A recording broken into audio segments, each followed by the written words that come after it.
अस्सलाम वालेकुम दोस्तों। एम रियाज रौनक आल मारूफ नातिक राना एक नई वीडियो के साथ, एक नई वलवले और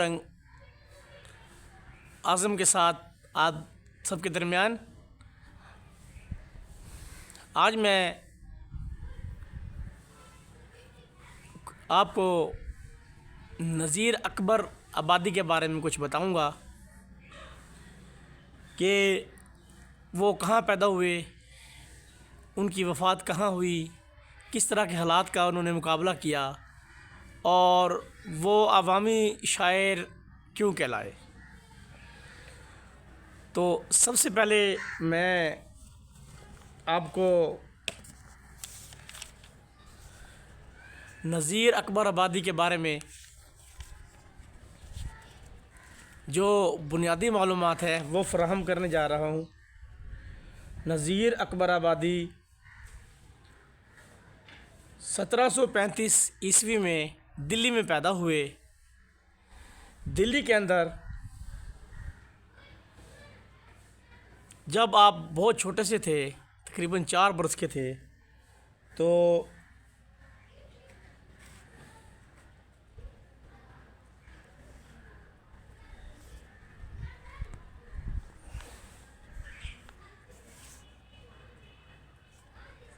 वहाँ पर अजीब व गरीब वाक़यात पेश आना शुरू हो गए।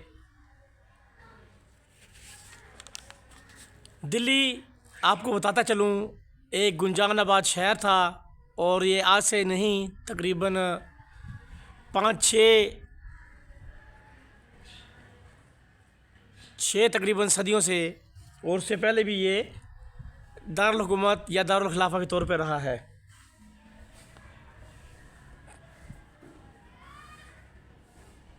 आपका ताल्लुक़ एक दिल्ली के मुअज़्ज़िज़ और खुशहाल घराने से था।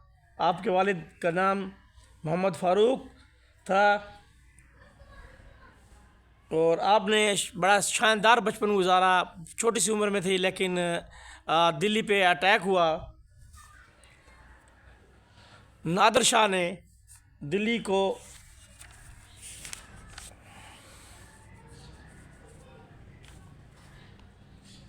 (1739) में तबाह बर्बाद कर दिया। वहाँ का सोने जवाहरात लूट के ले गया। मुग़लों को शिकस्त से दो चार होना पड़ा। तो अभी आप देखेंगे 1735 के अंदर जो बच्चा पैदा हो रहा है, उसकी उम्र 1739 के अंदर ये इंसिडेंट वाक़ हो जाता है। इतना बड़ा हादसा होता है कि दिल्ली शहर को लूट लिया जाता है।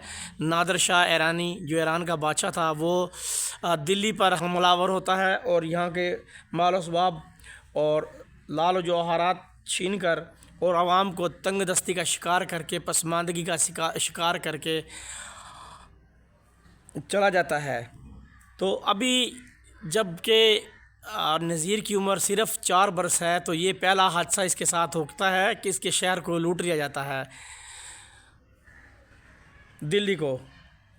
अच्छा, उसके बाद क्या होता है, ये कुछ और उसकी परवरिश हो रही होती, चल रही होती है। दिल्ली लुटे पिटे दिल्ली के अंदर लोग फिर संभाला लेते हैं और अपने हालात जो ज़िंदगी होती हैं, दोबारा जब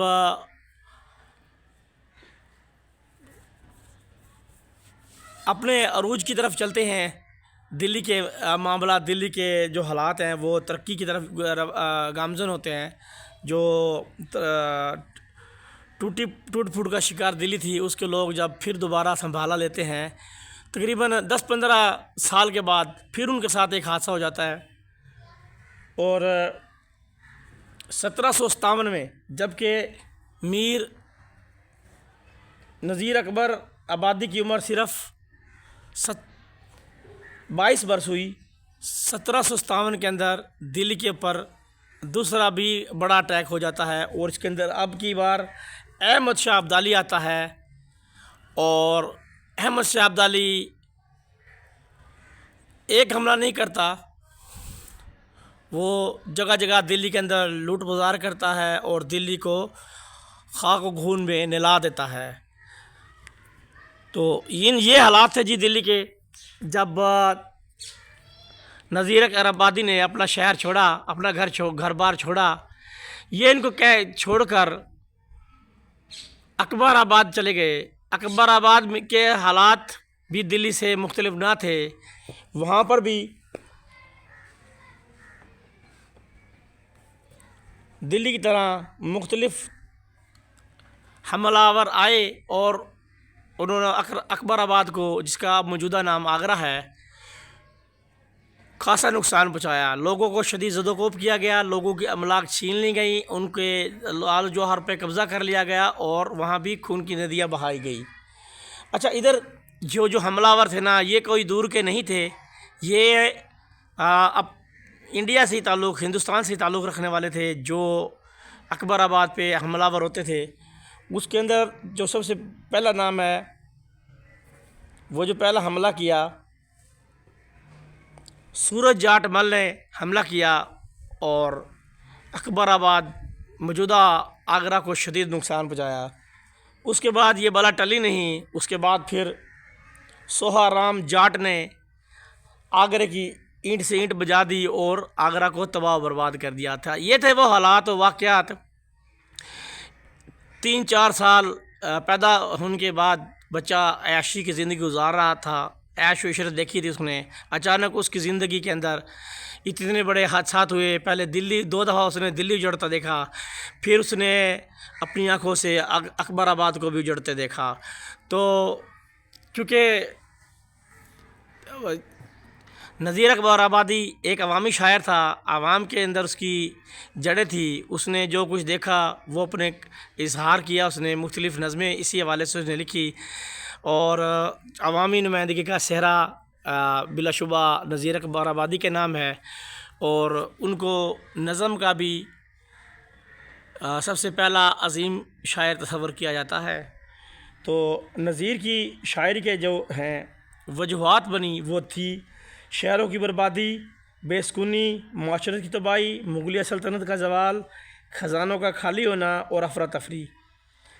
ये नज़ीर अकबराबादी का ज़माना है जिसके अंदर ये 5 इंसिडेंट हुए। क्या हुआ? सबसे पहले शहरों की बर्बादी हुई, शहरों बेसुकूनी आई जिसकी वजह से फिर माशरत तबाह होकर रह गई, मुगली सल्तनत का ज़वाल हो गया और उसके बाद ख़जाने खाली हो गए, लूट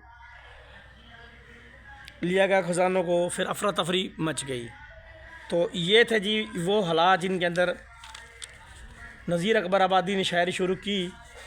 तो इनका नाम वली मोहम्मद और तखल्लुस इनका नज़ीर है। इनकी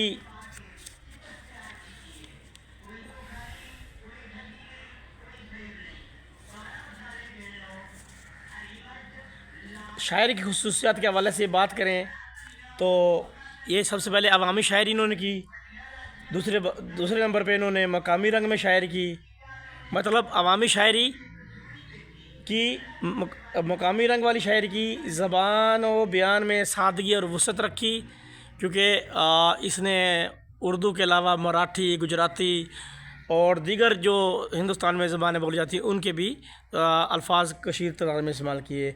जुज़ियात निगारी और सबसे आखिर में है इनका मंज़र निगारी। जुज़ियात निगारी के अंदर क्या होता है जी? मंज़र निगारी का एक को जब हम कोई वाक़या बयान करते हैं किसी भी हवाले से, तो उसके एक एक जुज़ पे जब हम बहस करते हैं ना, खोल कर दिखाते हैं उसको शायर अपने शायराना अंदाज़ बयान के ज़रिए, तो उसको कहते हैं जुज़ियात निगारी। मतलब एक एक पहलू पे अच्छी तरीके से शायराना तरीके से रोशनी डालना, नसर के बग़ैर, नज़्म की सूरत के अंदर, अशार की सूरत के अंदर, उसकी कहते हैं जुज़ियात निगारी। तो अभी एक उनकी मशहूर नज़म है आदमी नामा, ये मुखम्मस हैत में लिखी गई है। तो इससे पहले कि मैं आपको नज़म सुनाऊं, तो मैं चाहता हूं कि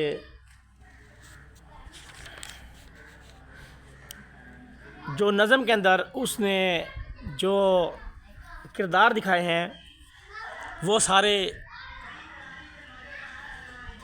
आदमी ही हैं, क्योंकि आदमी नामा है, आदमी के ऊपर बहस की गई है। तो जिस तरीके से उसने आदमी की किस्में दिखाई हैं वो मेरे ख्याल में कोई और शायर नहीं दिखा सकता था। और यही उनकी इनफरादियत का मुँह बोलता सबूत है। उन्होंने सबसे अनोखा लिखा, अवामी अंदाज़ अपनाया, अवाम में रच बस गए, अवामी ख़यालात का इज़हार उन्होंने खुल कर किया, जो कि मेरे ख़्याल में उनके बाद शायद ही किसी शायर ने किया हो। शायद आप इसमें ये कह सकते हैं कि शायद इस तरह की नज़म आपको नज़र आएगा नून में राशिद की नज़मों में भी इस तरह की आपको चीज़ें मिल जाएंगी, या फिर फैज़ अहमद फैज़ के शायरी में भी आपको इस तरह के अल्फाज मिल जाएंगे।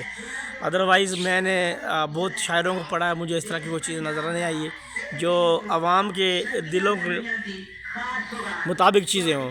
तो इजाज़त चाहूँगा। एम रियाज़ रौनक, अल मारूफ नातिक राना। अल्लाह हाफिज़।